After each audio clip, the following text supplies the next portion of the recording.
لوړو زده کړو وزارت تېره اونۍ شنبه په کابل پوهنتون کې د اماراتي تحصیلي بنسټونو د اسلامي ثقافت استادانو د دعوت او ارشاد امامانو او مبلغینو لپاره درې ورځنی دیني علمي سیمینار د افغانستان اسلامي امارت د مشرانو او مسؤلینو په ګډون سره پیل شو. په کابل پوهنتون کې د علمي کنفرانس طرحه او دایرول په نوم یو ورځنی ورکشاپ د کابل پوهنتون د څېړنو معاونیت لخوا د لوړو زده کړو وزارت د تحقیق، تالیف او ترجمې ریاست په همکارۍ پیل شو. یک شنبه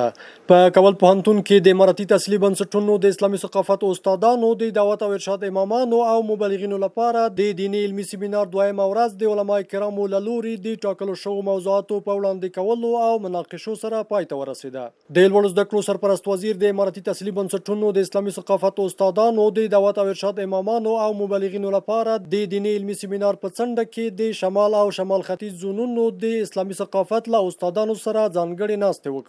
دوشنبه په کابل پوهنتون کې د اماراتي تحصیلي بنسټونو د اسلامي ثقافت استادانو د دعوت او ارشاد امامانو او مبلغینو لپاره درې ورځنی دیني علمي سیمینار پای ته ورسید. د لوړو زده کړو سرپرست وزیر د اماراتي تحصیلي بنسټونو د اسلامي ثقافت استادانو د دعوت او ارشاد امامانو او مبلغینو لپاره د دیني علمي سیمینار په څنډه کې د ختیځ، مرکزي او جنوب ختیځ زونونو د اسلامي ثقافت له استادانو او د دعوت او ارشاد له امامانو او مبلغینو سره ځانګړې ناستې وکړې. سه شنبه د لوړو زده کړو وزارت یو پلاوی د پکتیا پوهنتون د تضمین کیفیت د دریم ځل بیا کتنې لپاره نوموړي ولایت ته سفر وکړ. او چهارشنبه